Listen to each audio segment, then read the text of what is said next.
Welcome back to the channel Vidya Academy. This is Manish Soni, faculty from Economics. Okay?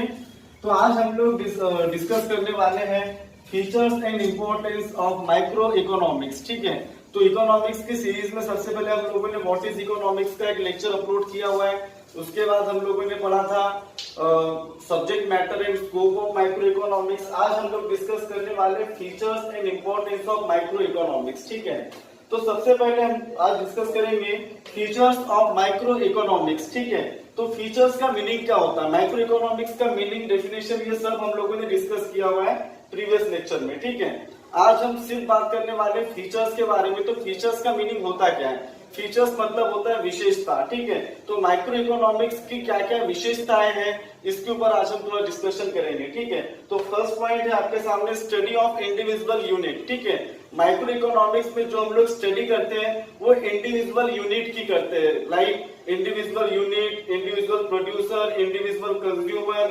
Individual price of particular commodity, मतलब single unit की study होती है micro economics में. ठीक है, और whole economy की स्टडी किसमें होती है? मैक्रो इकोनॉमिक्स में. वो देखेंगे हम लोग. ठीक है, तो पहला पॉइंट क्लियर हुआ.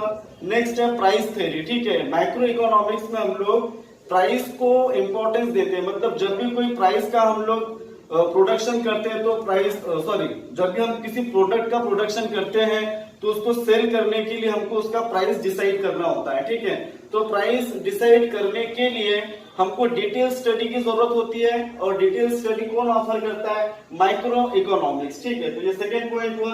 देन है आपका पार्शियल इक्विलिब्रियम. ठीक है, माइक्रो इकोनॉमिक्स क्या करता है? अनलिमिटेड वांट्स और लिमिटेड मीन्स. ठीक है, दोनों को इक्वलाइज करता है, बट पार्शियल मतलब पूरा इकोनॉमी का इक्विलिब्रियम नहीं होगा इसमें. ठीक है, पार्शियल होगा, थोड़े समय के लिए होगा. ठीक है, फिर है बेस्ड ऑन सर्टेन एजम्पशन. ठीक है, एजम्पशन का मीनिंग क्या होता है? एजम्पशन का मीनिंग होता है मान्यता. जैसे कि जो इकोनॉमिक्स के लॉ होते हैं उनको अप्लाई करने के लिए एक सिचुएशन की जरूरत होती है. ठीक है, और वो सिचुएशन क्रिएट करने के लिए हमको बहुत सी चीजें अज्यूम करनी पड़ती है, जिसको हम लोग एजम्पशन बोलते हैं. तो माइक्रो इकोनॉमिक्स जो है वो एक रियलिस्टिक अप्रोच ना होकर एक एजम्पशन के ऊपर बेस्ड अप्रोच है. ठीक है, फिर भी हमारा स्लाइसिंग मेथड. ठीक है, माइक्रो इकोनॉमिक्स में क्या होता है कि होल इकोनॉमी को हम लोग छोटे छोटे स्लाइसेस में, मतलब छोटे छोटे पार्ट में डिस्ट्रीब्यूट करते हैं और एक एक पार्ट की हम लोग स्टडी करते हैं. That's called slicing method. ठीक है, फिर दिया हुआ है use of marginalism principle. For example मैंने 5 यूनिट बनाए. ठीक है,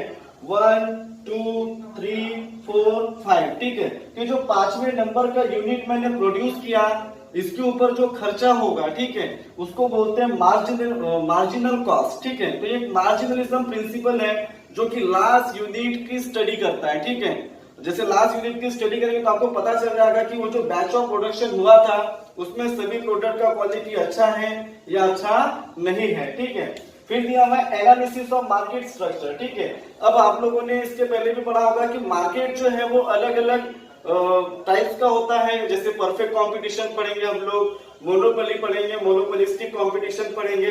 तो मार्केट का जो स्ट्रक्चर है उसकी स्टडी कहां पर होती है? माइक्रो इकोनॉमिक्स में होती है. ठीक है, फिर आपको दिया हुआ है लिमिटेड स्कोप. माइक्रो इकोनॉमिक्स का जो यूज है as compare to macro economics बहुत ही लिमिटेड है. लिमिटेड क्यों है? क्योंकि हर किसी चीज का डिटेल में स्टडी करना पॉसिबल नहीं होता, इसीलिए माइक्रो इकोनॉमिक्स का जो स्कोप है that is limited. Okay, clear? ये थे हमारे फीचर्स. अब हम बात करने वाले इंपॉर्टेंस ऑफ माइक्रो इकोनॉमिक्स के बारे में. ठीक है, इंपॉर्टेंस का मीनिंग क्या होता है स्टूडेंट्स? महत्व. ठीक है, अब माइक्रो इकोनॉमिक्स को अगर यूज किया जा रहा है तो उसका कुछ ना कुछ महत्व होगा. बगैर महत्व के किसी चीज को हम लोग यूज करते हैं क्या? नहीं करते. तो हम यही जानने वाले हैं कि माइक्रो इकोनॉमिक्स का यूज क्या है. तो पहला यूज है इसका प्राइस डिटर्मिनेशन. ठीक है, फॉर एग्जाम्पल मैं बिजनेसमैन हूं, मैंने एक पेन जो दिख रहा है, ठीक है, प्रोडक्ट पेन बनाया मैंने, और ये पेन को मैं बना करके प्रोड्यूस करके मार्केट में सेल करना चाहता हूँ. ठीक है, तो मार्केट में सेल करने के पहले एक इंपॉर्टेंट काम मुझे करना होगा, that is determination of price. मतलब ये जो पेन है ये इसको मैं सेल कितने में करूं? ठीक है, 15 रुपए में करूं, 20 रुपए में करूं, 25 रुपए में करूं.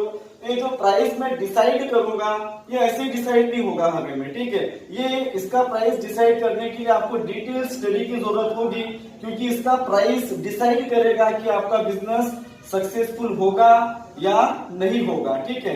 तो ये प्राइस का जो डिटर्मिनेशन है ये माइक्रो इकोनॉमिक्स के अंदर होता है स्टूडेंट्स, ठीक है। फिर है फ्री मार्केट इकोनॉमी। हमारा इंडिया क्या है, फ्री मार्केट इकोनॉमी, क्योंकि हम लोग इंपोर्ट एक्सपोर्ट इंटरपोर्ट सभी करते हैं, ठीक है। कहीं पर कोई भी रिस्ट्रिक्शन नहीं है। तो फ्री मार्केट इकोनॉमी में अप्लाई होता है किसका, माइक्रो इकोनॉमिक्स का। फिर दिया हुआ फॉरेन ट्रेड। फॉरेन ट्रेड मतलब अंतरराष्ट्रीय व्यापार। जब हम लोग इंटरनेशनल लेवल पे बिजनेस करते हैं तो बहुत सी चीजें हम लोग इंपोर्ट करते हैं और बहुत सी चीजें हम लोग एक्सपोर्ट करते हैं, ठीक है। तो जिस कंट्री में हम लोग, अब हमको ये डिसाइड करना होता है, ये डिसीजन लेना होता है कि एक्सपोर्ट करें तो हम कौन सा प्रोडक्ट एक्सपोर्ट करें, कितने प्राइस पे करें, इंपोर्ट करें तो कौन सी कंट्री से इंपोर्ट करें, कहाँ का प्रोडक्ट का क्वालिटी अच्छा है, ये सब बातें हमको डिसीजन लेने होते हैं। और ये डिसीजन लेने में हमको हेल्प मिलती है कहाँ से, माइक्रो इकोनॉमिक्स से, ठीक है। फिर दिया हुआ economic model building means what, जैसे आप लोगों ने देखा होगा जब भी कोई बिल्डिंग बनाई जाती है, जब कोई बड़ा प्रोजेक्ट बनता है, ठीक है, तो वो प्रोजेक्ट बनाने के पहले उसका एक छोटा सा मॉडल मतलब कि मैप रेडी होता है। बिल्डिंग बनाने के पहले क्या बनाते हैं हम लोग, मैप बनाते हैं, ठीक है। तो ये बताइए स्टूडेंट्स, हमको बिल्डिंग बनाते समय ज्यादा डिटेल स्टडी करना पड़ेगा कि मैप बनाते समय ज्यादा डिटेल स्टडी करना पड़ेगा, ठीक है ना। मैप या मॉडल जब बनाएंगे तब हमको डिटेल स्टडी करना पड़ता है, ठीक है। और मैप बनने के बाद तो जो बिल्डिंग है वो मैप के अकॉर्डिंग बिल्डिंग बनेगी, ठीक है। दैट्स व्हाई जब भी मॉडल हम लोग रेडी करते हैं, ठीक है, तो उसमें माइक्रो इकोनॉमिक्स का यूज होता है। बिजनेस डिसीजन, बिजनेस से रिलेटेड जितने भी डिसीजन आपको लेने हैं, ठीक है, उसमें भी किसका यूज होगा स्टूडेंट्स, माइक्रो इकोनॉमिक्स का। क्योंकि जो डिसीजन है यही डिटरमाइन करते हैं कि आपका बिजनेस फ्रूटफुल होगा या फ्रूटफुल नहीं होगा, ठीक है। तो decision making is very important procedure in the field of economics, ठीक है। फिर दिया हुआ स्टूडेंट यूजफुल टू गवर्नमेंट, ठीक है। गवर्नमेंट क्या करती है स्टूडेंट्स, अलग अलग पॉलिसी बनाती है, अलग अलग प्लानिंग करती है। तो जो पॉलिसी बनाती है तो पॉलिसी बनाने के लिए उनको डिटेल स्टडी की जरूरत होती है। और ये डिटेल स्टडी कौन ऑफर करता है, माइक्रो इकोनॉमिक्स। तो ये भी इसका इंपॉर्टेंस हुआ students. Basis of welfare of economics मतलब आर्थिक विकास के लिए, आर्थिक कल्याण के लिए माइक्रो इकोनॉमिक्स का यूज होता है। बट ये सर्टेन बहुत ही बेसिक लेवल पे होता है, ठीक है। Thanks a lot. Next lecture में हम लोग डिस्कस करेंगे all about the macro economics, ठीक है। इकोनॉमिक्स के दो पार्ट पढ़ने हैं हमने, माइक्रो और मैक्रो। माइक्रो इकोनॉमिक्स का हम लोग कवर कर चुके हैं, इसमें बहुत से सब एलिमेंट्स है, वो एक एक करके मैं लेक्चर लेके आता रहूंगा आपके लिए। Thanks a lot.